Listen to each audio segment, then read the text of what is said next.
everyone, it's Kate. I'm just opening our little chat window. It looks like we got about 75 people live right now. We're just going to give it a minute or two to get started here. You can actually just say hi or just let me know why you're here in the chat window. There's a little on the bottom. You can see there's a little button in the middle. It says chat, and it has like one of those talk bubbles above it. And if you click on that, you can type in and I can see, which makes it nice and easy. I can also, this is great. It looks like lots of you are here online. So I'm really glad to see so many people here. Yay, we're over 104 right now. Oh my gosh, people are from all over. I love this. Someone says, I'm here because you invited me. Yeah, awesome. And there's some people here that have done Body Thrive. Yay, welcome. Sweet. So we'll get going in just like 1 minute. Some people with some health issues, someone has digestive trouble, and I'm sure if that's you, you are not alone. I'm glad you're here. I think we have a lot to cover in the next hour. So what we'll be doing is an hour of more or less me talking and reading what you're saying in the chat window. And then I'll stay on for a Q&A, probably 15 minutes. If we go over that, that's fine. And that's more or less what we're going to do. People are excited to learn about Ayurveda, excited to learn about Constitution. Yeah, good. Well, we're all in the right place. It was interesting to see when we were looking. I mean, we started this as an email that many of you received, and an email that like, hey, what do you guys want to learn next? I love doing these. I love doing webinars, and I love talking about Ayurveda. For those of you who don't know me, my name's Cate Stillman. I started yogahealer.com in 2001 as a clinical Ayurvedic specialist. So basically as an Ayurvedic practitioner and yoga teacher. And I've absolutely just loved having a very practical and innovative conversation about Ayurveda. So when I put it out via an email, like, hey, what do we want to learn next? Do we want to look at Ayurveda for constitutions? Do we want to look at health and disease? Do we want to look at Ayurveda for the season and the season that we're going into? We had a lot of like sort of neck and neck responses there, where a lot of us wanted to learn all those topics. But the one that rose just slightly above the other ones was on Ayurveda for health and disease. And so that's what we're going to be talking about today. I'm going to, again, be going into a lecture that is about an hour long. And then from there, we'll go into some Q&A. If you want to stay for Q&A, that's great. That's fine. You can see we have a little chat window. I just asked in the chat window just a little bit about why you guys want to learn this, like what you're interested with health and disease. So you can be putting that in the window as well. That just really helps me know what you're wanting out of today's call. And we have quite an agenda. I know many of you were responding to the emails that I was sending on like how to get ready for this, and we'll be putting all those resources as well in the replay. Yay. So what we're gonna be doing now is going into, I'm gonna be sharing my screen here, and we'll be now in screen share mode. So how disease and healing work with Ayurveda. I'm just going to tell you a little bit about why I wanted to get into this, about where I wanted to go in Ayurveda, and why I wanted to go deeper into Ayurveda. For those who don't know me, my name's Cate Stillman. I just have a penchant for making the practical wisdom of ancient medicine a little bit more accessible to modern humans, just so that we can live great lives and raise our kids and be a little bit more interconnected, a little bit more enlightened, and a lot more healthy than we might otherwise be. And for those who have been in courses before, you know this stuff. For those who haven't, I started yogahealer.com in 2001. There's a ton of resources on that website. I release 2 podcasts a week. One Monday's the Yoga Healer Real Life Show, where I bring a lot of Ayurvedic experts and gurus and yoga teachers into the conversation. That's really particular to their own expertise and what we're interested in, also as a listening community.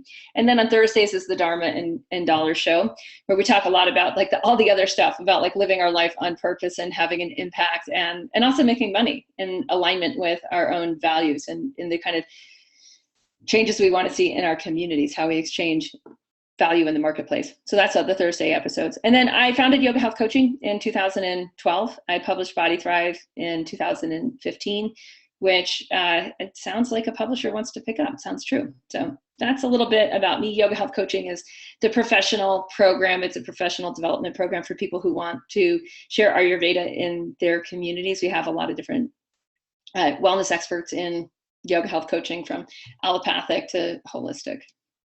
All right, and also I founded the Living Ayurveda course. This was the first online course I ever taught. I started it in 2007, and this has enabled me to have a very innovative Ayurvedic conversation over time, because what we look at most in that community, it's a 9-month experience of how to actually bring the ancient wisdom of Ayurveda into your life in a very modern and practical way. We get to see over time what works and what doesn't work.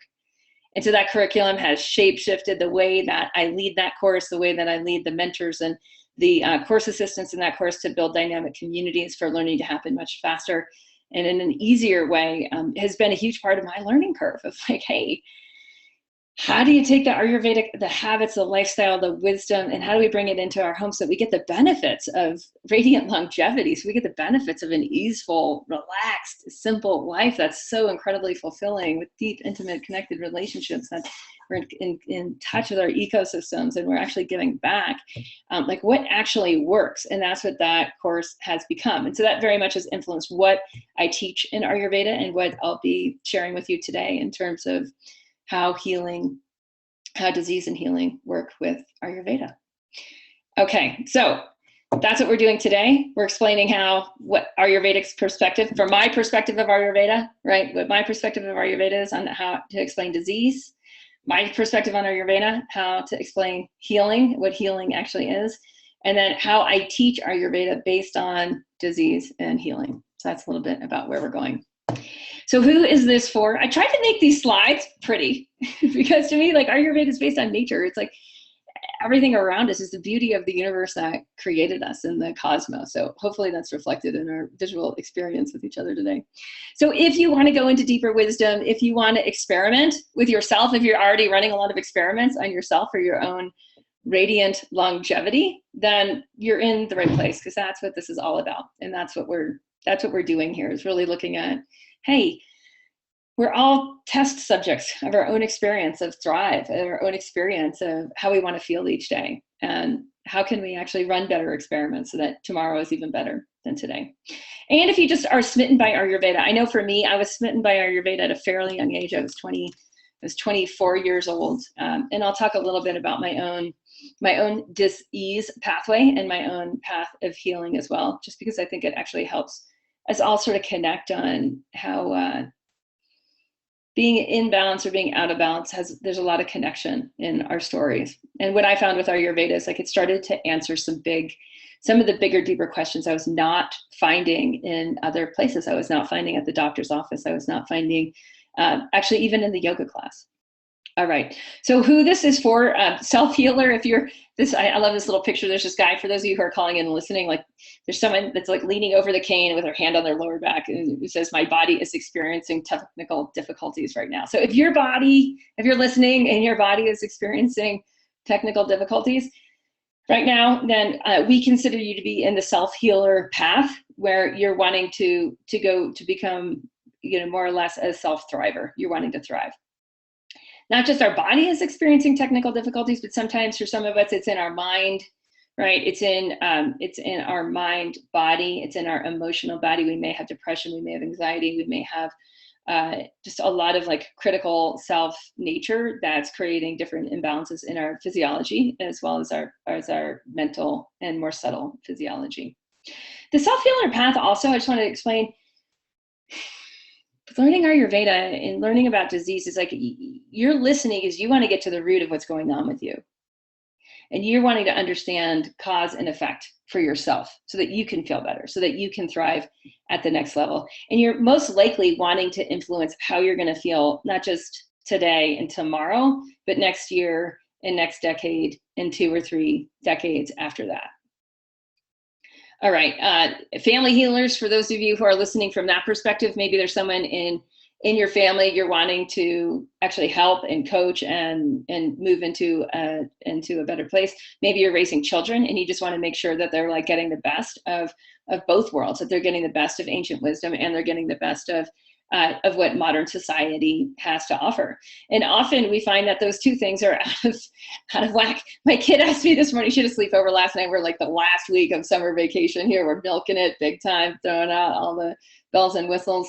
And so she and her friend Frankie were over and they're eating breakfast at the counter and like, is wheat bad? I was like, where is this coming from? You know, and it's so interesting. Like on the family healer path, I just got to say it's becoming more and more complex. There's a lot going on, right? There's a lot of information out there, and our children are more educated. Our parents are often more educated. There's a lot of it happening in terms of health and wellness in the news, and to have a solid foundation to answer challenging questions like that, like, is wheat bad? It's like, well, it's actually a very complex answer. So we spent about 10 minutes talking about it and then I had to go. You know, but we'll probably resume that conversation tonight and tomorrow. And the next day we'll really explore the hybridization of grains and digestibility and grain fermentation and all sorts of questions as a result of that. So the family healer path, I just have to say, it's more important than it's ever been. Because once you've mastered the self-healer path, like you've gotten yourself dialed in, people start looking to you to lead them in your own family groups. And you start to take on that responsibility because you realize that that's easier than helping them when they're sick. It's easier to prevent people from getting sick than to dealing with the depth of the healing process when they are sick. All right, the pro healer path is the one for those of you who are here because you're wanting to understand more about Ayurveda and healing and disease because you're already helping people and you're using a different perspective, a different modality, a different philosophy than Ayurveda. Or we actually get a lot of people who are already Ayurvedic practitioners listening in on these webinars just because they're interested in my perspective. In any case, the pro healers are here because they want to help people. They want to help people more effectively, more quickly, get to the root of what's troubling them and move them along the path of thrive. So if you're self-healer, family healer, pro healer, many of you are all three, some of you are 2 out of 3, and it's all different arrangements. I've just got to say, like, that's where I have found the Ayurveda conversation really goes, is into one of those 3 paths, and you're just going to want to listen from that perspective. So if you're here from a self-healer perspective, stay in that perspective as we go through the webinar, and the same is true for either of the other paths. So as I'm talking about, you know, the different roots of disease, and we start to look into this, like, be thinking of the people that you're trying to help, whether it's yourself, whether it's your family, or whether it's your clients or patients or students. All right, so one of the big keys that I want to get into today is that there is a cost of not understanding disease and healing. And I was gonna, you know, I actually looked at some of notes from other webinars yesterday, and there's like a gazillion stats on like the cost of healthcare today, the cost of treating disease, even the cost of buying supplements and whatnot. And what we can see is like all those industries are growing, and they feed off a lack of deep foundational knowledge about disease and understanding. So what I want to put forth today is that there's just a real cost to not understanding how your body works. There's a cost to not understanding the basic wisdom of Ayurveda. And I know for me, now I'm in my mid 40s, but as someone in my mid 20s, I just started to realize that there was a massive cost to me not understanding what was wrong and why I was not thriving and how to feel better. There's a cost to not knowing how to do that.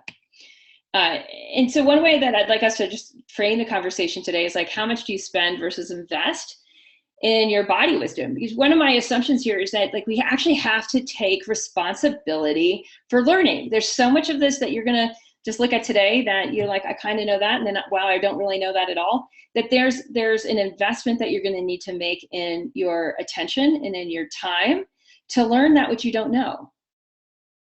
And that when you do that, your body wisdom increases, and there's just an incredible ROI, an incredible return on investment with any energy and attention you put into your body wisdom. We cannot expect to get this education in modern day culture or society. And part of that has to do with the marketplace. The marketplace in terms of the healthcare industry is more or less framed against body wisdom. right? It's framed towards you being a consumer of drugs and surgeries, like it or not, or supplements even. And if we start to see it, that perspective of it, and that might seem raw or rude, but to me, it's very real. And when we get to the point of like, okay, I'm going to take personal responsibility for my own body wisdom, the next question is like, how deep do you want to go, right? Like, because you can like, wow, this path, and this is why I personally chose to study Ayurveda when I was looking at all the different holistic wellness traditions out there over time. And I was actually heavily invested in Chinese philosophy and Chinese language, and it would have been much easier for me to go to Chinese medicine. But what I got sucked into Ayurveda was like just the absolute depth of connectivity to really subtle levels of intelligence and body wisdom over time, and coupled with connection to ecosystem. Right? That we are nature, that we are our ecosystem. So the more we become invested in our body, the more we become invested in the planet. And all of Yoga Healer is the whole mission, the whole purpose of Yoga Healer is to spread personal and planetary thrive. All right. So a little bit about my story in this picture I have here. There's my daughter. She's absolutely on brand in this picture. She's got the Yoga Healer hat on, and she's got the dandelions are the new kale t-shirt. You guys can find those on my website. That's not why I have the slide here though. But she's just got her thumbs up. There's my husband fishing. And I just want to say, like, when I was her age, she's 9 in this photo. This is taken this summer. When I was her age, I was constipated and I had migraines. And I was starting to develop allergies. My dad nicknamed me the pill popper. Many of you have heard me tell this story before, because I was always taking a pill. Because I was like more or less in a constant state of discomfort, whether there was like snot coming out of my nose or my eyes were itching or I had a headache.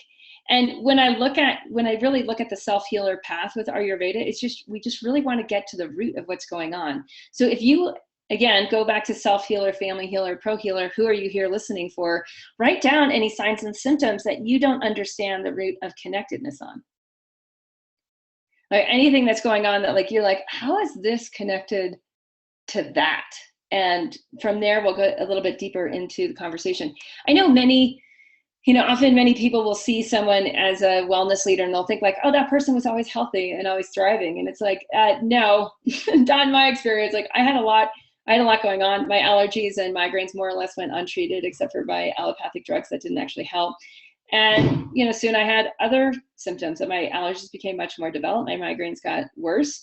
And soon I had other issues. When I started menstruating, I started having tough periods. But after about 4 years of menses, my periods got uncomfortable. I would get fibrocystic breasts. I'd have a lot of, just not really cramping, but like this total foggy, groggy, blecky feeling. I'd have weight fluctuations in my menstrual cycle, et cetera. And a lot of people think that like symptoms are normal. That's what a normal period is. And in Ayurveda, it's like, no, like normal is amazing in Ayurveda. Like a good day is what my kid looks like in this picture. It's just absolutely pure thrive. It's thumbs up. It's a relaxed, at ease, thumbs up to life. And if that's not happening, or we're having to like fake the smile, fake the thumbs up, that means that there's disease lurking under the surface. All right, so what doesn't work, we know a lot about like what does work, but we also know that like a lot of things actually are not working. And one of the things that's not working for many people today is just their lifestyle. And so we're going to get a little bit into that. We're actually in a culture that's not in sync with nature's rhythms. And that's just a really big problem. And then we're trying to cover it up, and we're covering it up with with grabbing some supplements. We're covering it up with like a visit to the acupuncturist. We're covering it up with taking pharmaceuticals, with having surgeries that, may have been able to be prevented. So when we don't invest in our body wisdom, and we don't start to actually get invested in how our awareness is working day to day to continually improve our situation, to learn from yesterday, then what happens is we actually end up spending a lot of money on things that don't actually get to the root of the causes of disease. And what does work? What does work is to learn about yourself, and to learn about the cosmos, and learn about the energies behind who you are and how you are formed and what this life is. So Ayurveda means to know this life. Ayur is life, and Veda is to know, is to study. So we start to look at Okay, who's going to study you? Well, you've got to study you. And the more deep you study you, the more deeply you understand the nature of the cosmos. The more deeply you understand the nature of the cosmos, the more you see that you is not just you, but like you is all of us. And then you truly enter that family healer and pro healer side of learning Ayurveda. Okay, so let's talk a little bit about illness and disease. I'm going to read this quote from Dr. Vasant Lad on Ayurvedic Home Remedies, which is a handy dandy book. Illness does not suddenly appear. There is a direct causal link between the factors that influence us and the effects they produce. And this is the key right here. The cause is the concealed effect, and the effect is the revealed cause. The cause is like a seed in which the as yet unmanifested tree is concealed. The tree is the expressed value of the seed. Health is the effect of a healthy lifestyle and healthy habits. Disease is the tree sprouted from unhealthy habits. And this is really big. I'm going to read that line again. The cause is the concealed effect, and the effect is the revealed cause, because this is really what we're going to look into in disease. And to me, like when I first started to understand this, it was a game changer, because all of a sudden there's like, oh, cause and effect. Cause and effect. I can impact how I feel. And what's really, I think, an incredible realization of a lot of ancient wisdom traditions, including Ayurveda, is that even by being interested, even by pointing your awareness to this cause and effect relationship, you actually influence that cause and effect relationship. Just by your very interest, just by that shift from being a fixed mindset to a growth mindset, just from going to being a victim to being a life learner. In that shift is a provocation of healing. And this is so, so important, because while we're a victim to our imbalances, we're in a place where we are denying the relationship between cause and effect. And we're not understanding how we are the key agent in what is happening. All right, so what we're going to get into today, this is a big picture of the tree of disease in Ayurveda. Many of you who saw a preview video on this are familiar with this image. But what we have is we have a tree and there's roots. And the roots are the causes of the disease. And the trunk and the branches and the leaves and the fruits of the tree, those are the effects of the causes. So in a typical person, what we see is above the ground, right? And this is why the tree is the analogy here. What we see in the dis-ease, what we see in the imbalances is happening above the ground. We don't see the roots, right? They're under the soil. They're below the ground. You'd have to like dig in there, and then you'd have to basically like kill the tree to see the roots, because you have to, get in there and excavate all the dirt that's around it. You cannot see what's below the ground. So when we're talking, this is such an important image to like literally like imprint into your brain. When you're thinking of disease and when you're thinking of health, you've got to be thinking of like, okay, the roots of the problem, I can't see. They're below the ground. The disease that's expressing itself in terms of the signs and the symptoms, right? In terms of like the diagnosis, that's above the ground. That's what happens after. It's not the cause. And just that simple differentiation starts to get us really interested in like, what is going on below the ground? Like, what are the roots of the disease process? What are the causes that are having the effect? What is the root that's the cause that's having effect? That's the fruit of the disease. And as soon as we start thinking this way, all of a sudden we get really, really interested in that's what we can have an effect on, right? That how can we change the causes to have a different effect? Okay, if we change the things that are going on below the surface, that's going to change what's happening above the surface. Yeah, okay, so good to know, right? So then if we look at like what's happening below the surface, what are the causes of disease? And this is where we're going to go next. Number one cause of disease, living out of sync with nature.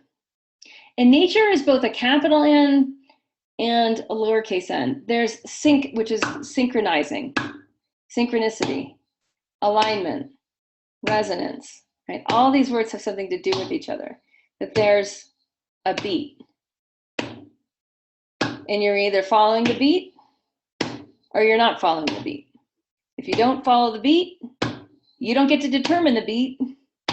You get to follow the beat.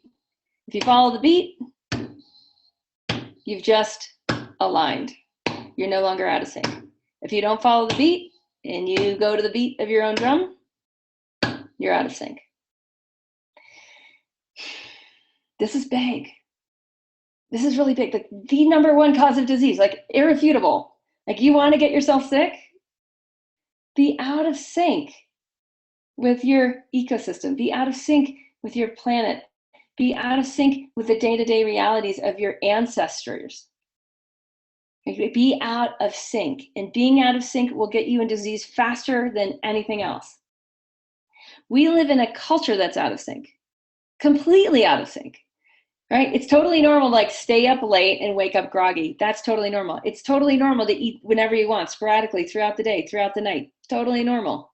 It's totally out of sync. It's totally normal to be excessively busy, to be overscheduled, to not be in your own natural cyclical rhythm, right? And these are what's normal in modern culture. So we cannot look to the soup that we're swimming in to experience health. We have to look at like, can I at least start to align to what the bigger beat is? Can I align to the diurnal nocturnal cycle? Can I align to the habits that yogis have had for thousands of years that have been trying to intentionally just simply line up with nature? Can I go back to the habits of my grandparents, right? For many of you from any culture, you just go back, you go back 2-3 generations, you're going to find that there's much more respect for nature, and there's much more living in sync with nature. And we're going to go a little bit deeper into this, but I just wanted to point it out right from the beginning that like the number one cause of disease, like everything, this is a big root. This is like the root of the roots. Okay. It's like the main, it's like you have a main trunk. You have like this main rooting down. This is the big one. This is the big cause of disease. So now go ahead and look down at the names that you wrote down for your self-healer, family healer, pro healer, who you're trying to help here. How is that person out of sync with nature, with sunset and sunrise, with eating in rhythm with their body, with sleeping in rhythm with their body, with moving in rhythm with their body? We're smart monkeys, right? So we really want to look at like how have we violated like the beat? Because if we're living arrhythmically, it doesn't matter how to try to treat all the diseases above the surface, like all of the differentiation of the disease process above the surface, how you try to treat that specific disease, if you don't address the asynchronicity that's at the core of the imbalance. All right, next cause of disease. And these now are sort of out of, they're not necessarily from like number 1 to number 8 or however many there are here. These are now in a bit of a jumble. So the big one to remember is out of sync with nature. And then there's a lot of little roots that happen different ways that we are out of sync. Consuming dead and done foods and beverages. This is really big. I was actually just reading yesterday an article on those fruit sparkling waters that are oh so popular right now. LaCroix. I think we mispronounced the French word. And you have seen these CROIX, these, if you are in the US or Canada, you've seen these like proliferate the market where you have a sparkling water in a can. It smells fruity, it tastes fruity, there's no calories, there's no sweeteners. Seems pretty good. But what this article was saying was like how much it actually lowers your pH and ruins the enamel on your teeth. Right? So like even things that seem like not so totally bad or harmful for us, they are harming if we're drinking that instead of just drinking natural water, natural flat water that has the pH that humans have been drinking for literally millennia after millennia after millennia after millennia. So when we look at the typical modern grocery store, we see a lot of foods that are dead and dumb. I feel like I'm preaching to the choir here that most of you eat a whole foods diet. Most of you make your own food. You're not buying a lot of prepared foods that are too high in sodium and too high in this and too high in that to make them more, basically sell more, right? Make them more palatable. If you're not cooking your own food or you don't have your own private chef to prepare your own food, if you're lucky enough to have that, awesome, party on. But for the rest of us mere mortals, like we need to make our own food most of the time. Not all the time, not 100%, Go for 80%. 80% of the time, having foods that you are preparing for yourself out of raw ingredients. And that's what you're looking for. Otherwise, one of these roots of diseases is consuming foods that are dead or dumb. Dead is food that doesn't have any prana in it, okay?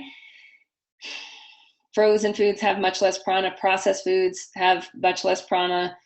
Canned foods have usually very little prana, maybe no prana. Those are all dead. They're not full of the life force. Dumb foods are a whole other category. Dumb foods are foods that actually, I love these technical distinctions. I'm borrowing this from the late Dr. Vama Mishra, beautiful man. And he broke foods down into smart, dead, and dumb. So if a smart food makes your cells happy and smart. Dead foods, we just went over. Dumb foods, oh boy. Dumb foods are a total mess. So what dumb foods do is they actually change your cellular structure on a molecular level, and they dumb down your physiology. Most pharmaceuticals have this dumbing effect where they don't make your body smarter, they make your body less integrated, less able to function as a pulsating organism. So foods that are dumb have artificial chemicals, artificial sweeteners in them, right? And beverages as well. So mysterious ingredients are going to fall under that dumb level. All right. Next cause of disease here, another root of the root causes of disease is to bathe yourselves in negative or repressed emotions. When you're actually bathing your cells in your thought patterns. And it's just something to think about. Like if you're one of these people that you naturally wake up and you're like kind of in a bad mood, you're kind of overwhelmed throughout the day, you look in the mirror and you're like, you know what I'm talking about? Like that's bathing your cells in that emotion. And that is a cause of disease. That causes this disintegration, a lack of integrity in the various subtle levels of the self. Repressed emotions, that's another category, something to look for. But I really want everyone here to like just focus on as you're looking at your list, like, is this person self-healer, family healer, pro healer, whoever you're looking out for? What emotions are they bathing their cells in? And start to take note there. Even the thought, like, I'm not good enough. Life's not good enough. Someone else in my life is not good enough. All of that is perpetuating a negative bath. Right? It's creating a much lower vibrational state than you are designed to live at.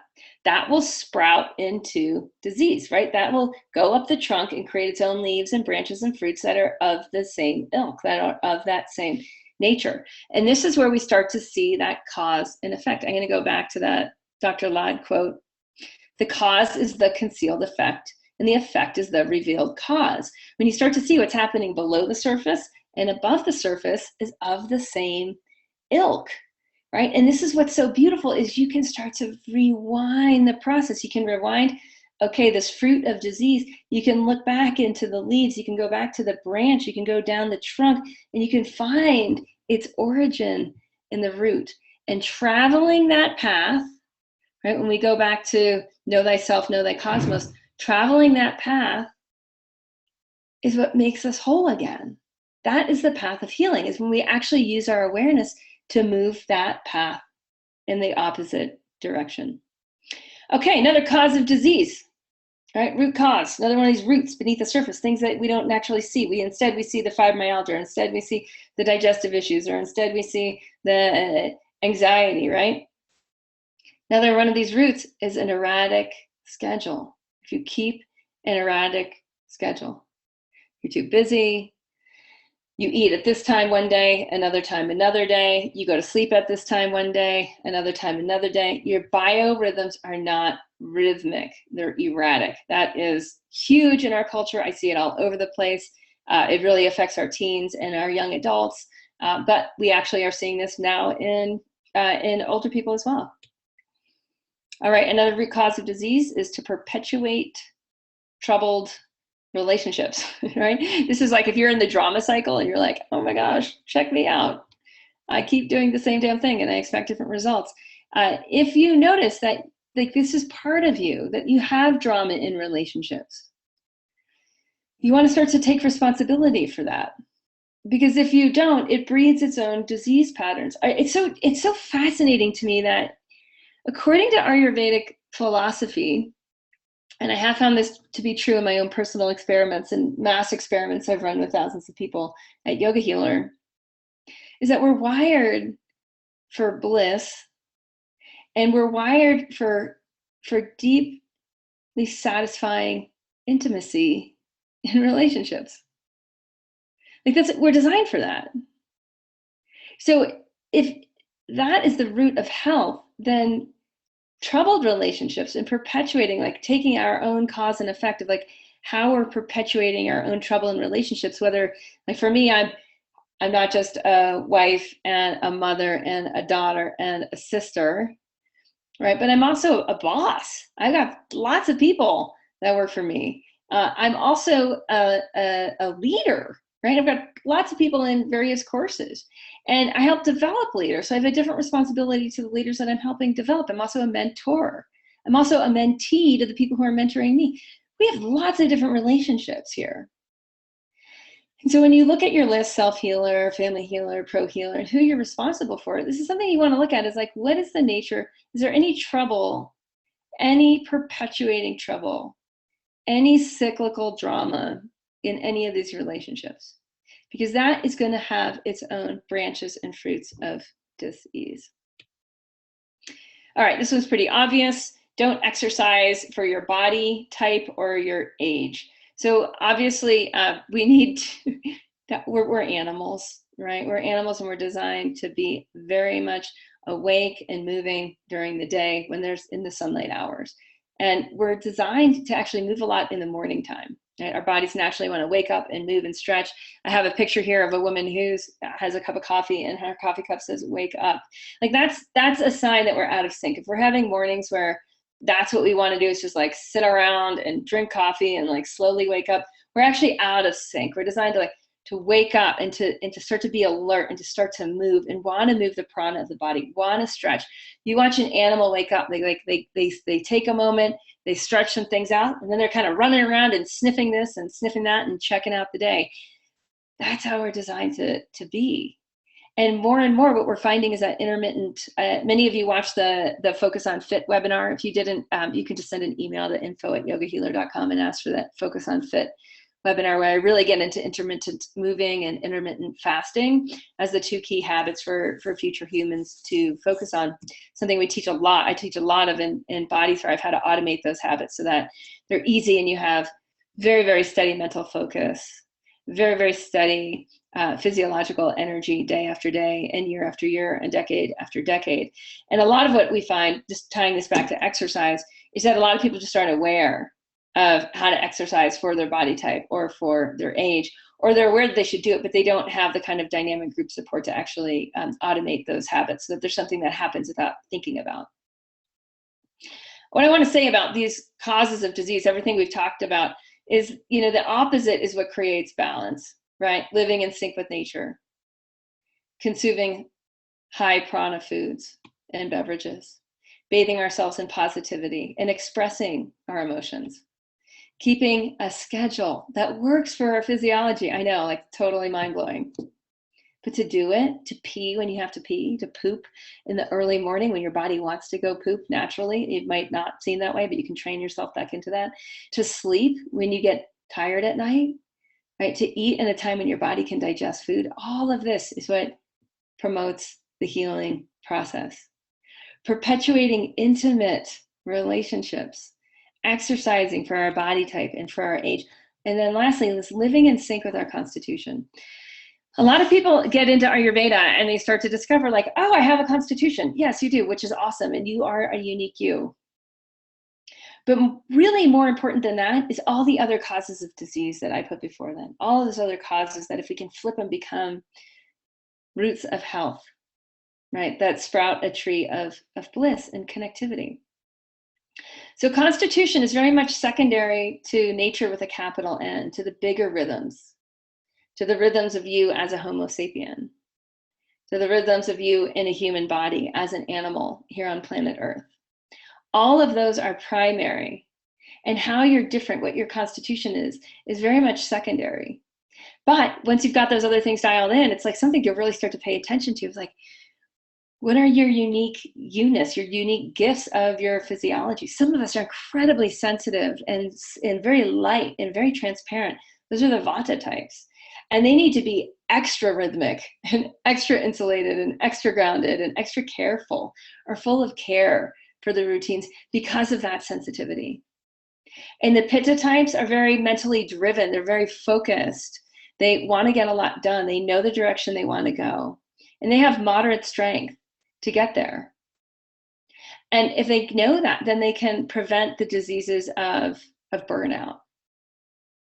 And the Kaphas have a lot of physiological stability. They have endurance. They have a body that just wants to cohese, that will always save a little bit for another day. And so for them to actually be in a much more stimulated environment, to mix it up, their schedule can even be slightly erratic compared to the Vatas.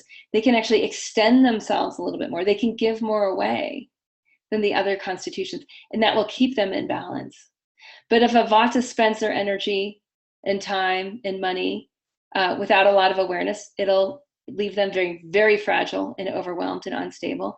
If a Pitta lives against their constitution and is way too intense and way too focused and forgets that it's not just all about them and their ideas, then they'll burn out their relationships and ultimately be disconnected and diffused and disempowered. And if a Kapha hoards their emotions, hoards their food, hoards their natural accumulators, like hoards their stuff, they'll naturally feel actually more isolated and alone instead of interconnected. So we want to live in sync with our constitution. So when you look again at Selfhealer, Family Healer, Pro Healer, you say, like, is this person, do they know their constitution? Are they optimizing their life for their constitution? Because if they're not, this is going to be a root cause of dis-ease. What I want to point out here is that the roots of healing are the same, right? Everything we've talked about so far, the roots of disease are the same and the roots of healing are the same.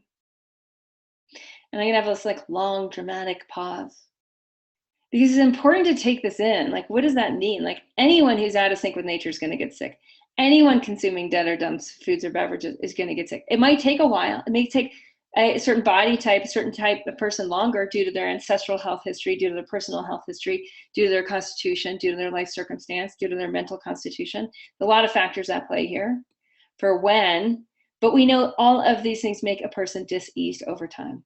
Bathing yourselves in negativity. In these ways, we're all the same, being in troubled relationships, having an erratic schedule, not exercising right for our body type and our age, living against our constitution.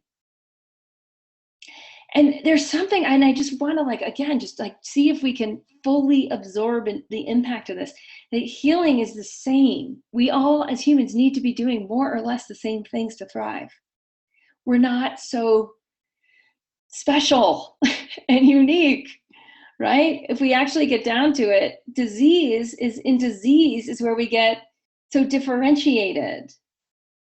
That someone who has chronic fatigue thinks they're so different than someone with lupus, who thinks they're so different from someone with fibromyalgia, who thinks they're different from someone with migraines, who thinks they're different from someone with epilepsy, who thinks they're different from someone with anxiety, right? And this, you see what I mean? In the diagnoses, in disease differentiation, it's differentiated.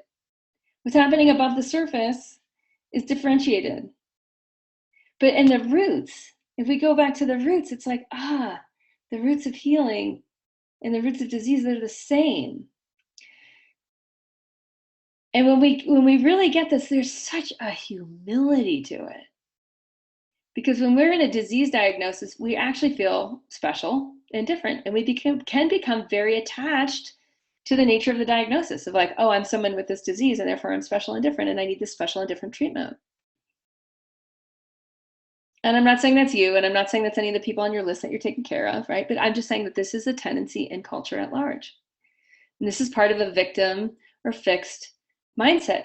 This is part of not paying attention to how did I get here? And can I trace my way back from the fruit of the disease, back through the branch, down through the trunk, into the root and into the differentiated part of that root so that I can understand how I was out of sync as a human being. how I was out of sync as a Homo sapien, how I was out of sync as a smart monkey, how I was out of sync as a mammal, how I was out of sync living on planet Earth, right? And how I was out of sync in the cosmos. And what we see there is we went from being so special with having a particular disease to actually, again, being one with the cosmos. Because as we look back and follow the pattern of how we were out of sync, we find the trail to get back into sync. And to me, that's really what it's super, super exciting. Okay, health is the effect of a healthy lifestyle and healthy habits. Disease is the tree sprouted from unhealthy habits. Dr. Ladd in Ayurvedic Home Remedies. So we basically have health on one side and disease on the other. We have living in sync with nature, living out of sync with nature, knowing our constitution and optimizing it versus living against our constitution, eating good nutrients that are high prana or eating dead and dumb foods, exercising well for our body type and age, not doing that, having good relationships and focusing on that. For most of us, that means like we have a lot to learn and how to do that. I know I do and did. Having poor relationships that we're perpetuating on the disease side. Positive emotions on one side, negative emotions on the other side, and a regulated daily routine on one side and an erratic schedule on the other.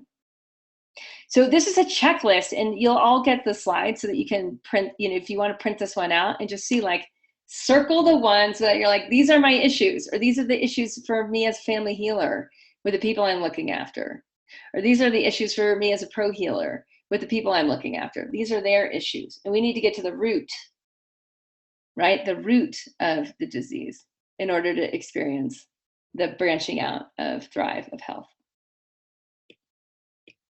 All right, back to Dr. Ladd.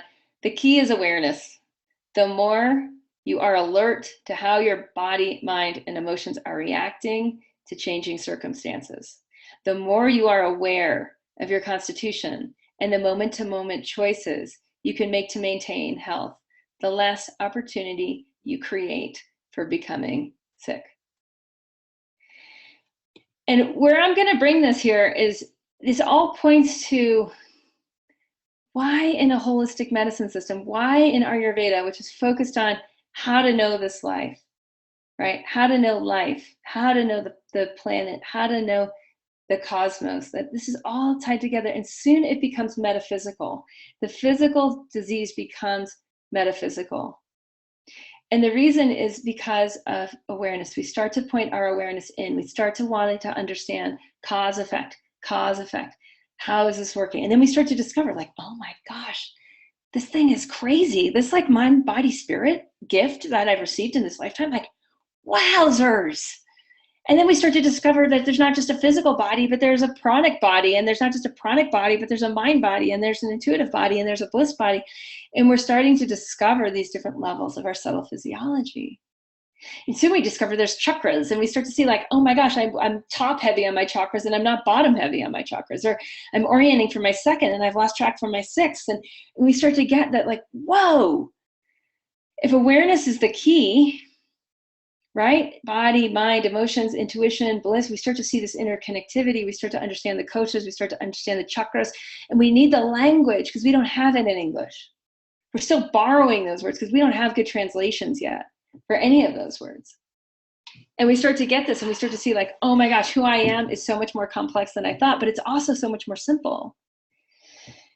As I tune up my awareness, and as I tune down those root causes of disease and tune up those root causes of health, I start to live this, like, actually really pretty simple, amazing life. And as the simpler my lifestyle becomes, the simpler my schedule becomes, the more the subtle physiology opens up.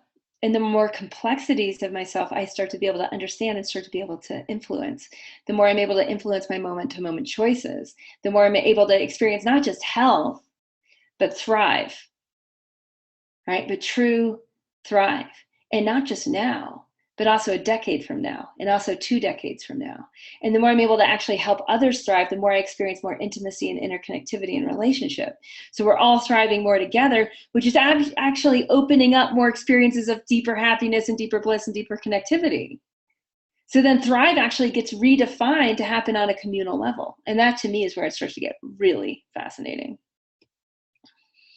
All right, so one of the keys here is to create a space for your awareness to be tuned up.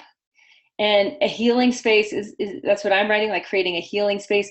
What that looks like, what your version of that, you do not need any more square footage in your home. You just need to co-opt a place or a ritual to create a space at a given time, to transform a space at a given time, so that you can explore your mind, body, spirit awareness complex. Because without that, you're not going to be able to develop this awareness of how your body and mind and emotions are reacting to changing circumstances, right? And the more you can tune that up and the more you can tune in, the more you're going to thrive. So I know we just have a few more minutes. I'm going to just talk a little bit more about how healing works, and then I'm going to talk a little bit about Ayurveda and how I teach Ayurveda and why I teach it in this way. So how healing works is we start to understand that our consciousness, our self-reflective consciousness, our ability to reflect on our own experience, on our own thoughts, on our own emotions, on our own experiences of prana or life force energy, on our own physiology of pain, of pleasure, that consciousness itself is energy. And that energy, it condenses into matter. It condenses into the matter of our cells.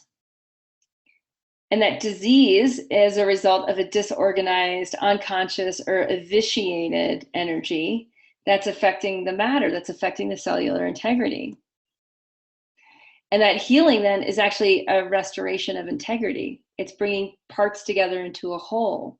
Healing is a restoration of integrity or a reorganization of consciousness that aligns the energy and aligns the matter. And I know we're whizzing through a lot in an hour here, but it's important for us to realize that the core of healing is in awareness. The core of healing is in our own consciousness, is asking the right questions, of reflecting at the end of the day, like, what choices did I make that feel good, that feel aligned, that align me to nature's rhythms? What choices did I make that actually misaligned me, that took me into arrhythmic nature, that took me out of being in sync? And that we reflect. And in that reflection, there's a reorganization of consciousness that's moving energy, that's impacting, that's bathing the matter of ourselves. This is why having a healing space, having a place to come to, having a place to do some practices, whether it's yoga or tai chi or meditation or something from some other tradition, they're all amazing and wonderful, right? You're doing something that increases your consciousness, that increases the flow of consciousness between mind and body, between emotions and body, right? So absolutely crucial. So health evolution then is when we consciously carve or awaken our physiology into the next level of alignment. And to me, this is so much about where Ayurveda is going in the future, as we start to understand exactly how much we can impact, about exactly how much we can really do to experience what we want to experience. I'm going to just say a few more little things about like what is health in Ayurveda, because it actually gets a little bit more complex, right? And so we've gone over some like on a very like easy level, and yet it's can be hard to align to, right? There can be a lot of like, how do I get my erratic schedule to how do I actually change my way so that I'm living in sync? How do I start to have the time to make food? Maybe I don't even know how to make food that's not dead or dumb. Like, how do I do that? Like that can be really hard. So I want to acknowledge that as well. But there's a level of complexity that starts to come in. And this complexity comes with understanding that health, when we really look at it from an Ayurvedic perspective, the definition is that it's a balanced state of the three energies, the three doshas, vata, pitta, and kapha, of wind, of fire, and of cohesion or water. It's a balanced state of the 7 levels of tissue of your body, right? So you have your lymph, your blood, your muscle, your fat, your bone marrow, your reproductive fluid. That these 7 levels of tissue are in a balanced state, right? Are nutrified, don't have waste clogging the channels, are in a place where they can regenerate cells very easily. That the 3 wastes of the body are also in a balanced state. And like the first waste is just like pooping. I find a lot of people have trouble just like getting their shit out, like literally, that the main mala of the body is not clogging, is not allowing flow, is not allowing balance. A balanced state of the digestive fire, right? Where you get hungry, you eat, there's no imbalance, there's no bloating, there's no gas, there's no hyperacidity, there's no like quick release of stools, but there's just in a balanced, easy flow, which means that like you're not actually even paying much attention to it. It just happens easily and without symptoms. Health consists of this balanced state of all that together with the clarity and balance of the senses, and you've got at least 5 of those: the mind and the spirit. So health from the Ayurvedic perspective is a freaking tall order, right? Like it's not just an absence of symptomology. It's not an absence of disease. It's thrive. And when we start to get that, like, oh, our senses are priming us to live in sync with nature's rhythms. Like, I got to start to pay attention. What feels good? What feels in alignment? All right. So I'm just going to zoom ahead a little bit and just tell you a little bit more about how I teach Ayurveda. And before I do, I just want to give you some next action steps for those who haven't read Body Thrive. Like in Body Thrive, I have a lot of content around those 10 habits, how to live in sync with nature. Like that's all that book is about, like how to get yourself aligned and automated. We also have the Body Thrive course, which I've turned into an annual course where you go around through 4 cycles of the book. So you do the 10 habits in 4 quarters. You keep going deeper and deeper and deeper and deeper. And the reason we're doing it that way now is I want everyone in that course to get to automation with the habits, that you're doing these habits without thinking about it. Because when you can do these habits without thinking about it, that align you to nature's rhythms, you can get onto much, much more exciting things with your life because you have a surplus of energy, you're well rested, you're well nutrified, you have these habits automated so they don't take up much time, you're living in sync with your body and nature's rhythms. Like, let's just check that off the list so that we can get onto like some really exciting things about being a human being. Create a healing space. This is another next action step for this. If you don't have a place where you're not using your healing space, like spend some time there. Crank up your awareness and know that like when you crank up your awareness and you start to put together how your emotions affect your thoughts, affect your energy, affect your body, you start to be able to dissolve any roots of disease. You become more conscious and you start to make better choices following that practice in your healing space or the following day. Get to know your constitution so you can live in sync with your constitution. And get really interested in studying Ayurveda. Like to me, I just look back on my life and I'm like, oh, thank gosh, I started studying Ayurveda in my mid-20s. Thank gosh, I have like 2 decades so that it's automated. Ayurvedic thinking is automated in my life. It's automated in the way I answer my daughter's question of like, is wheat bad? Is wheat unhealthy? It's like, there's a lot in there. There's a lot to talk about. So I teach Ayurveda based on what we need to learn about disease and healing. I also teach Ayurveda. I have a 9-month living Ayurveda course, and I'm just going to tell you a little bit about, and then we'll go into Q&A on healing and disease. But I teach Ayurveda based on what I see has worked from the living Ayurveda course over the last 10 years. So we're going into the 11th cycle. It's a 9-month course, and we're going into that. We start at the end of September. There's a few spots left in that class. But the way that we lead that community is we break people into the self-healer, family healer, or pro-healer path. Because if you know what you're trying to get out of it, it totally shapes how you learn. And what we find is that the self-healers learn how to heal themselves. The family healers learn that and how to take care of their families. And the pros learn how to take care of their communities. So in general, with Ayurveda, what we're looking for is to learn practical and modern Ayurveda. So it's not just based on like, here's the rules, here's your constitution, here's your food list. It's much more based on like, let's understand the root causes of disease. And let's start to actually uproot that through dissolving it with consciousness, through starting to live in alignment, through creating a healing space, through learning the philosophy of Ayurveda. Because without the philosophy, we can't actually understand our body on the subtle physiological level. The philosophy of Ayurveda is so detailed and it's so eloquent and it's so packed into these nice little packages of like, here's how you understand your digestive fire and the 3 different types of how digestive fire goes out of balance. Okay. Here's how you understand the 5 elements and how to start to read any symptom in terms of the nature of the elements and the pairs of opposites that are describing those elements.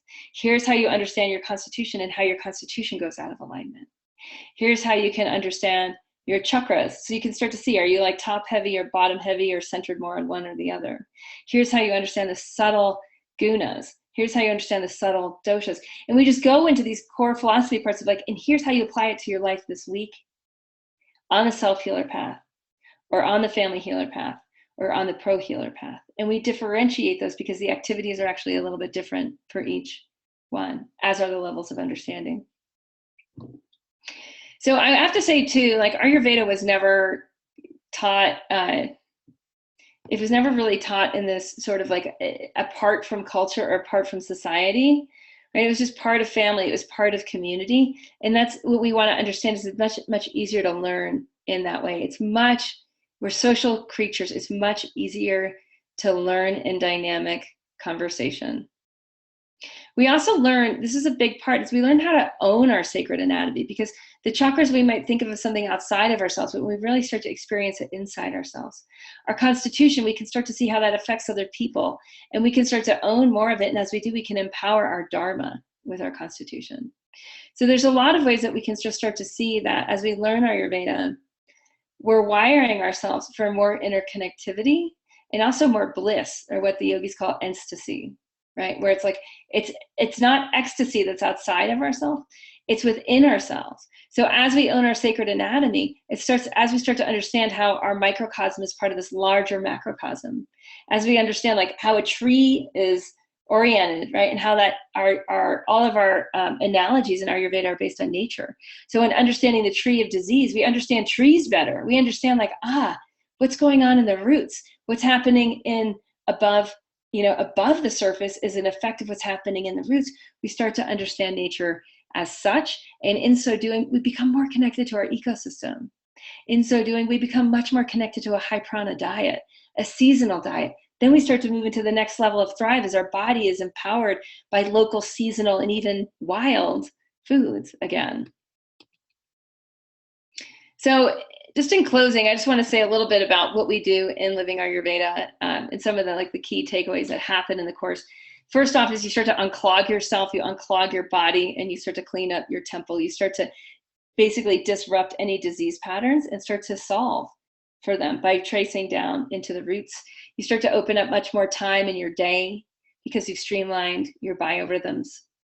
You start to own the power of your constitution. I know for me as a Pitta Kapha, like there's so much how my dharma expanded once I started to own my constitution as that which empowers my abundant life.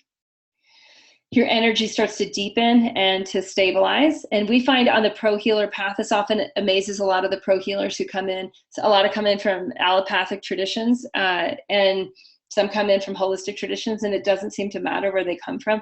They start to live a life at the next level of energy integrity. Inner joy becomes an operating emotion, right? It becomes the way that you align to your own rhythm. It becomes the way you align to the nature of the capital N rhythm. And what I find really fascinating is that your course colleagues, like people that are in the course for members of the course, that they actually raise their own bars together, meaning they actually start to live into a much more empowered life because they see each other doing it and they reinforce that. And to me, that's a massive, massive part of why the Living Ayurveda course actually works. So again, it's a 9-month journey. It's for self-healers, family healers, and pro healers. If you're interested in learning more, go to yogahealer.com/living Ayurveda, one word, LIVING AYURVEDA. And I just have to say, I am so glad I started learning Ayurveda when I did, because if I look back on it, how much, not just more interconnectivity and depth of wisdom I've gotten to experience in my life, and how much my life is aligned because of that. But, also, just disease prevention, I'm so glad that I got to the bottom of my allergies and my constipation and my headaches and my menses being out of sync. I don't know where those would have gone without Ayurveda, without getting to the root cause. But to me, it's there's so much payback on so many levels, whether you're after just basic thrive in your body, whether you're looking for an absence of disease, or whether you're looking for this deep interconnected ecstasy and empowerment of who you are as a human being. To me, there's just a level again of body wisdom and being willing to accept responsibility for what you want to learn and what you want to know in this lifetime. All right, I'm ending my screen share and coming back on the video camera. So what I want to do now is really to stay on for some Q&A. You can, let me see how I can do this. You can raise your hand by pressing *9, and I can take some live questions, and we can talk about, how I teach Ayurveda. We can talk about disease and health. Really, it's an open game. I just really wanted to come on today and talk about what I already talked about, which was, like, to me, it's like, I'm just so glad I started studying Ayurveda when I did and started to understand the root causes of disease in my own life, and how that's helped me as a parent, as a daughter to my parents, has helped me as a wife, and how it's helped me really with literally thousands of course members around the world in various aspects of their own self-healing journey or their professional development journey. All right, Jennifer, let me see if I can unmute you. I'm going to go to Jennifer, and then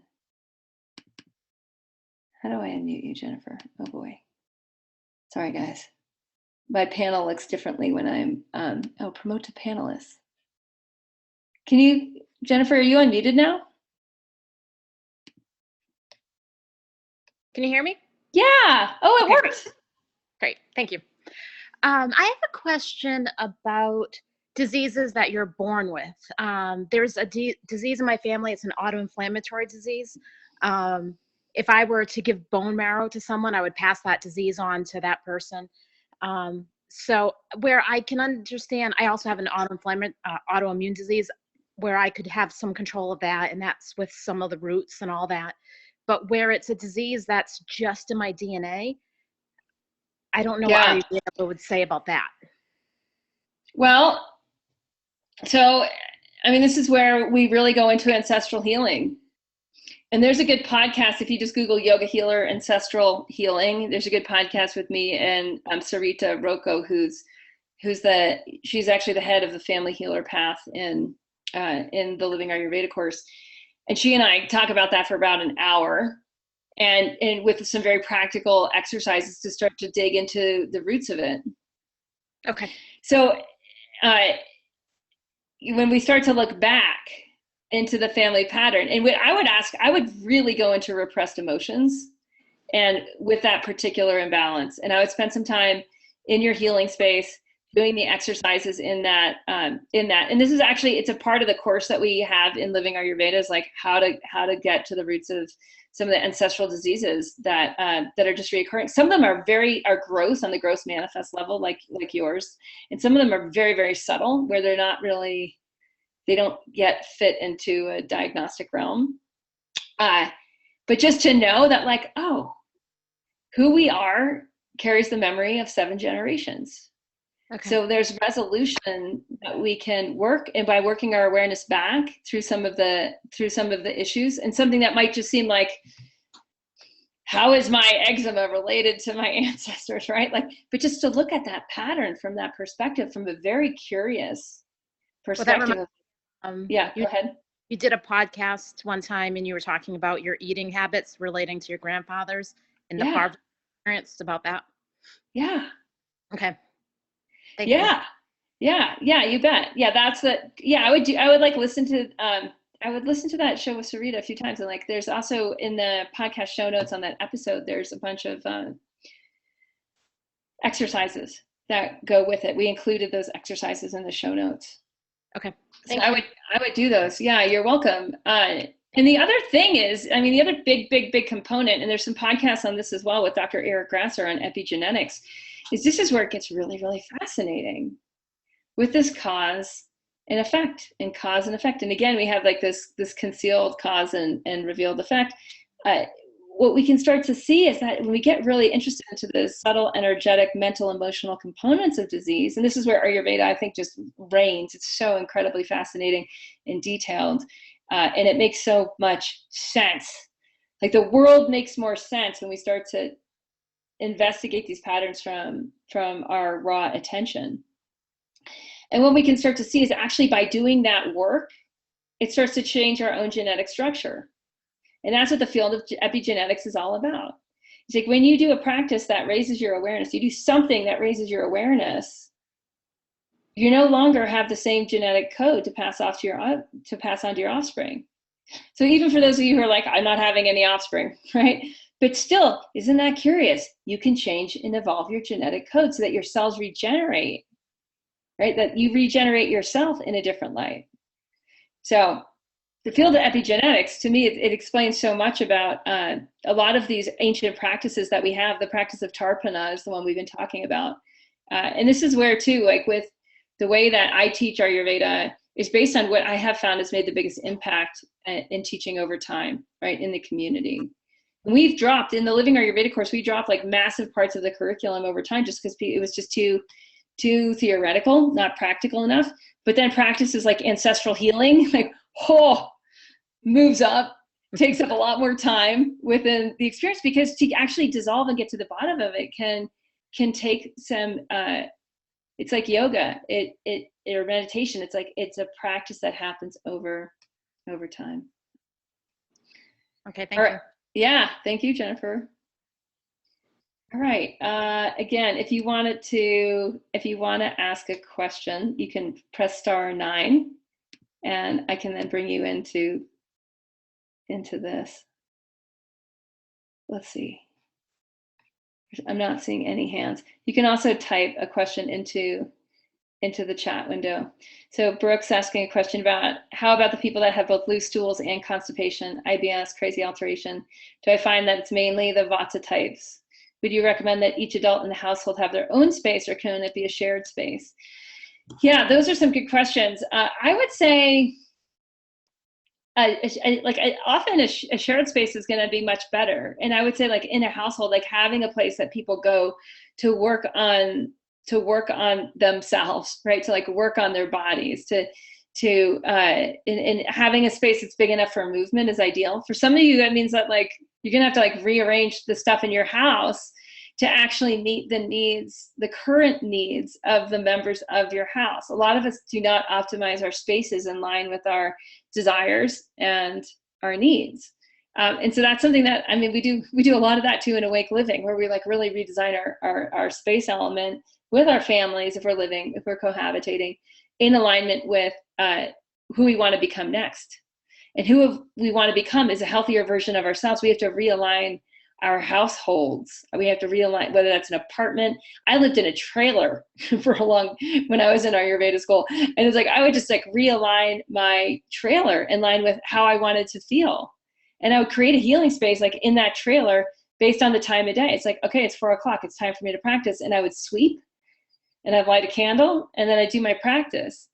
So if you're living with other people, I would have a group conversation of like, where should this place be? And I would, if for anyone who's interested, and like, hey, let's like kind of clean and rearrange and bring in some objects that help raise our consciousness in here. Of course, put that in the language of your family members if you wanted to get traction. To make this space work for us is something I would say to my kid and my husband, based on how we want to feel in our bodies.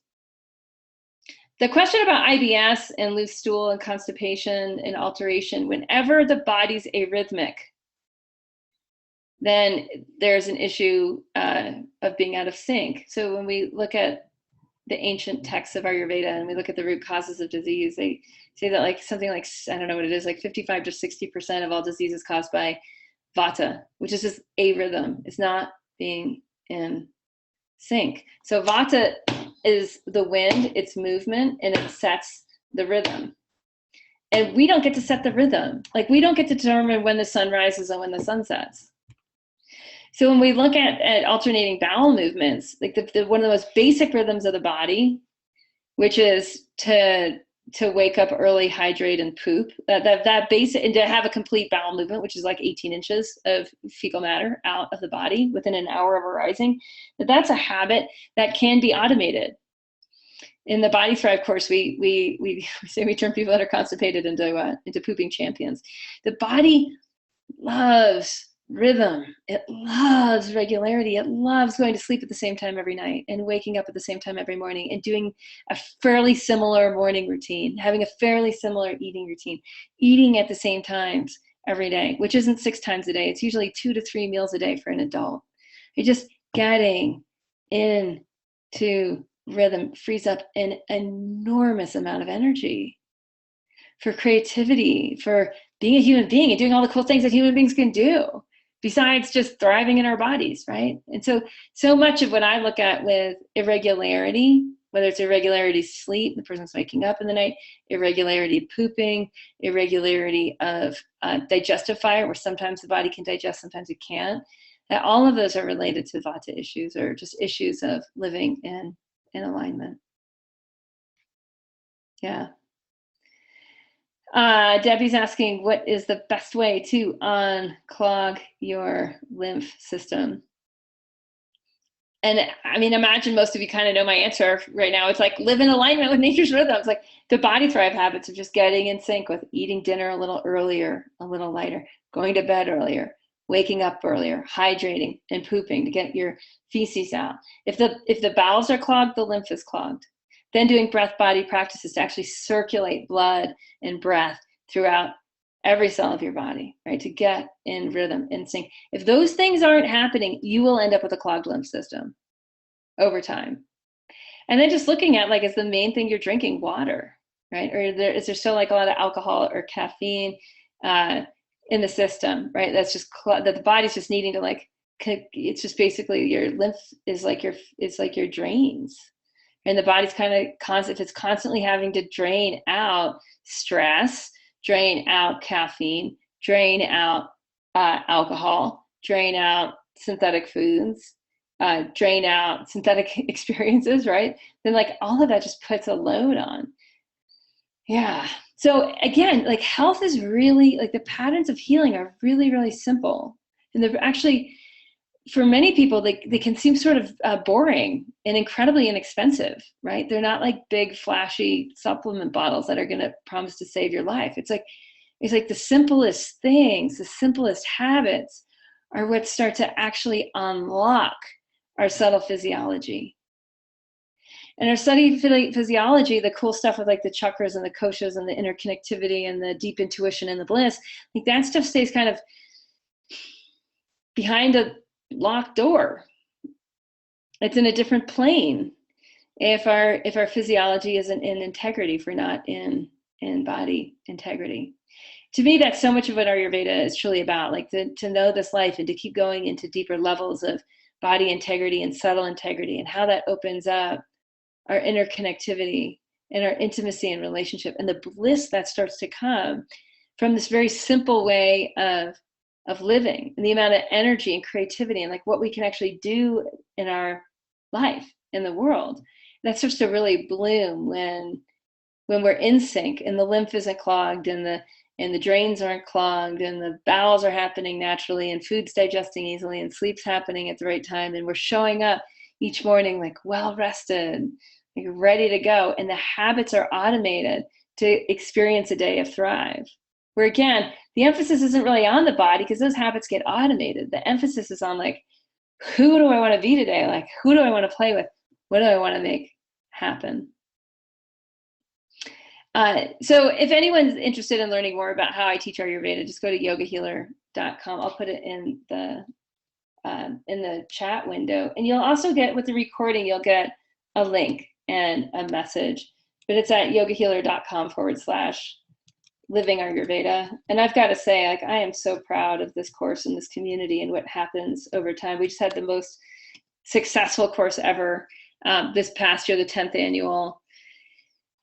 Just the results that happened and the quickness and the facility in which people learned and automated their habits and got more into their subtle anatomy, it absolutely blew me away. Okay, I'll take 2 more questions. One is a quick one from Geraldine. Do I offer individual consultations? And the answer to that is no. And the reason I don't offer one-on-one consultations is I don't find them very effective. I find dynamic groups a much faster way to help people thrive than working with anyone one-on-one. And so I don't do that. I don't do that at all. In our courses, there's some one-on-one time with course assistants. But I don't find it's very effective for me to go into the specialization of disease with people. It's much better for me to stay in the generalization of helping, like how to help people thrive, how to help people dissolve disease as a group. And this comes from literally 16 years of experience of working with people, just to see that like groups evolve way faster than individuals. So getting into a dynamic group that's going in the direction that you want to go is the smartest thing you can do. Whether that means being in one of my courses, or whether that means like in whatever aspect of your life you're trying to go farther faster, make sure you get into a dynamic group that's going in that direction. Okay, and I'm not sure how to say your name. Is it Lucija? And can I unmute you? There we go. Is it Lucija T? Yes, Lucia. Hi. Can you hear me? Yeah, welcome. Oh, thank you. It's awesome. I really love everything you're sharing. I have a very practical question, and this is how do you put yourself on this wonderful in-sync lifestyle if you have a partner who refuses to live like that? I mean, you know, I've studied Ayurveda, and in the past, you know, when I was single, I was quite good with doing this. Now, I have to do it on my own, and I have to really kind of be on my own path at home while, you know, the other person is just doing what he likes. What to do?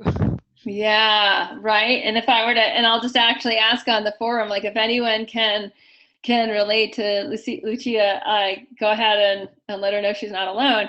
Because I would say, I mean, almost everyone that signs up for one of my courses experiences this in one way or another at one point in time or another, or at least I would say 95% of people do. Now, there's extremes to the situation, right? There's when people are actually antagonistic to the habits that we're wanting to adopt and the lifestyle that we're wanting to adopt. And then there's so like antagonistic might be on one side of the spectrum. And then on the absolute other side of the spectrum is like fully involved and supported. And then in the middle is somewhere like apathetic. They like just don't really care. Like they're not going to help. They're not going to hurt. And then what I want to say is there's a million shades of gray in there. Right? So I think, sorry. But no, I'm going to keep talking for just a minute and then I'll give it back to you. The key here, and this goes back to this responsibility. That is the core of healing. Is at the core of healing, like we cannot depend on culture to help us out. We cannot even, unless we're in a dynamic group going the direction we want, we cannot even rely on our relationships to help us go in the direction we want. And while that might be sad to some of us, like there's some level of just like getting in touch with reality. Of just saying like, okay, like I've got to take responsibility, like full responsibility for living in sync today for me. And when we take that kind of absolute responsibility and we explain to the other people in our lives, like this is what I'm doing and this is why I'm doing it, it's because I want to thrive. And it should help you, you know, you can toss a carrot to them, like it should help you if I'm thriving, right? But it doesn't, but even that is secondary to, I want to thrive. And because I want to thrive, I'm going to make these choices that are counterculture. I'm going to make these choices that might seem radical in this relationship because who I've been has been out of alignment and you're used to me being out of alignment. And you may even like that because it lets you be out of alignment. And when we start to own it on that level of like, hey, I want to thrive and I'm going to do what it takes for me to thrive because I need to, because I have to at this time in my life, it starts to change those little choices that Dr. Latt's talking about there, those little choices that happen in the day, whether they align to health or whether they align to disease.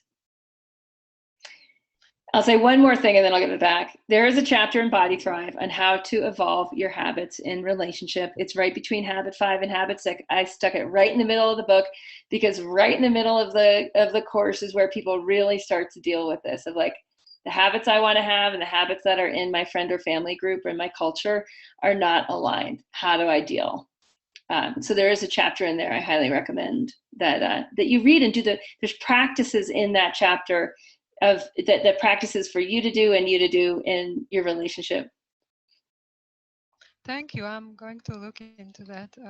I think it's really a matter of taking responsibility. I tend to be very soft, I'm an empath, and I kind of like to make people comfortable in my presence, but I have to take care of myself because I feel like, my whole lifestyle has become so erratic. I just can't believe that I'm doing this to myself, but it's just out of fear of, being rejected. And I can't ruin my health for, no reason. So I think, yes, I need to follow your recommendations. Thank you. Yes, and I just put the link to the book. It's on Amazon, on Kindle and on paperback in the forum. But yeah, exactly what you just said is the realization. And again, if we go to repressed emotions as one of the causes of disease, we talked about this, that this is a repressed emotion. You've had the desire to thrive. You've been wanting to do things differently than you have been doing them, or they have been happening in relationship. And what you just did is you uncovered a repressed emotion. You created an expressed emotion, and that in itself starts, right? So this is great. that you're reversing the pattern. You're digging up you're shifting the root of disease into a root of health. And it's so important that we understand that everybody has to do this, that no one's alone in any of these things, that we really are all the same in these roots of disease and in these roots of health. And as we get into that, like, we can all relate to what you were saying. We can all look at like, how do I self-empower to empower the people? First empower myself and then empower the people around me. And what I think you will find is, as an empath, that will go to another level as your self-care goes to another level. Like, you're going to unlock powers of connectivity and of sensitivity that cannot be empowered because of the lack of integrity that you're feeling in relationship and in your own body habits. Right. Thank you. I don't want to occupy much more of your precious time. I just wanted to say one more thing and then I'll stop. Okay. This is about just being overly sensitive. I know it's part of Vata, but I just feel like I'm really feeling what are the moods of everyone. And I really am trying to do everything I know from Ayurveda and other holistic practices to just prevent myself from being a for everybody's feelings, because that also is a lot of material to process emotionally and unwillingly, I feel it, and I hope maybe you deal with that also in your book. And there really is, and I do sense this is so much of owning our constitution is when we understand the level of sensitivity that some of us here have, we start to also understand the level of protection then that some of us need, especially in different phases, and just the level of rhythm, because it's going to be different. Like, I'm someone who I have while I'm for a Pitta Kapha, I'm incredibly sensitive, but I'm also like very stout and strong and burly. Like, I have a burly part of my personality. I can honestly, it's like I can get away with murder because I have, right? Because I have that. I don't mean that like literally, but like I can get away with a lot more than a lot of people can because of that strength. But it also means that like I need to stretch my edges a lot in order to thrive. I need to be pushing edges. And I do that. And I do it with intermittent fasting, and I do it with, in my detoxes twice a year, and I do it in my career. A lot of them, like constantly pushing the envelope, and that helps me thrive. You have a very different type of constitution and mental constitution and personality. So you're going to need a level of protection that will enable you to ground your energy, to be less impacted by others. And that will enable you to find that right relationship between your sensitivity and where it's really a service to yourself and to the world.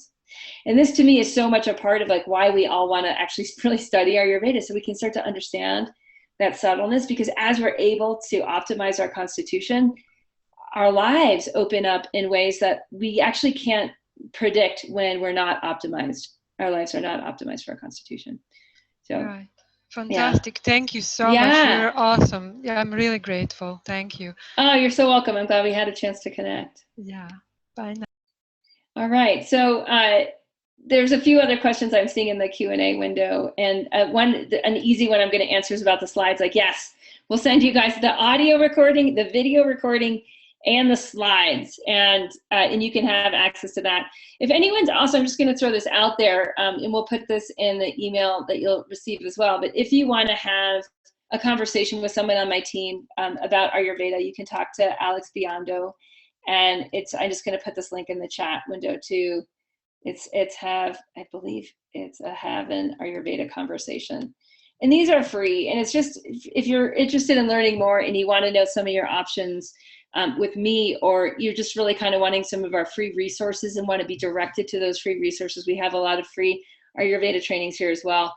Then schedule a conversation with Alex, and she'll point you into those resources. And if you are a good fit for a course because you're wanting the results of the course, then she'll also let you know if you're ready or not and what you can do to get ready. Or if you are ready, she'll ask you or she'll send you how to get into that. All right, you guys. I'm just seeing there's one. Yeah, okay. So Elise asked a question about repressed emotions. I think we actually got into that in Jennifer's question, so I'm not going to go more into that. Ayurvedic, if science is digging a bit into Ayurvedic principles. Yeah, so where does science align with Ayurveda? And to me, it's like, I think a lot of us have experienced this too. It's like, where like science is proving that meditation is helpful. It's like, oh my God, duh, right? Like, how many more studies do we have to run on meditation to decide that like we actually need some time to not be doing something in our day, right? Or like the power of reflection at the end of the day, like that's actually helpful. That the power of eating meals and spacing meals is helpful. Like there's more science that just came out this past week on eating earlier in the day, that not eating at night is optimizing energy and helps people maintain a lower body weight. Like the science is everywhere for the Ayurvedic principles, just because like Ayurveda is just based on cause and effect. It's just based on living in sync with nature's rhythms. So it's pretty easy to actually start to find the studies with any of the habits, or really any of the principles. What we do find is that Ayurveda, once you get into the subtle energetics of koshas and constitutions and chakras and subtle doshas and subtle gunas, stuff like that, like the subtle parts of the mind-body interconnectivities, like Ayurveda, just because of its measuring devices are internal or intrinsic instead of external and intrinsic, they're just like miles ahead still. So we should just see more and more confirmation of subtle principles happening within our lifetime. And to me, that's really exciting. It's like, what did science figure out this week that we can connect to? And how does the science give us insight, deeper insight into why? Like into why that cause and effect is true, because there's so much beauty that goes both ways. Yeah. All right, you all, you're so welcome. I'm getting a lot of thank yous. I just want to say you're so welcome. I obviously love doing this. I love sharing what's been given to me, and both in my courses and by my teachers, and by really particularly my course members and the course mentors who I'm working with in all the courses now. And yeah, if you want to be part of one of the dynamic groups, like get on the horn with someone on my team, and I'd love to have you in the course community. Namaste, and have really a great day. I'm going to go ahead and see if I can unmute you all. I can't unmute you all. I don't have that power right now. So I'm just going to end with a deep love. Bye.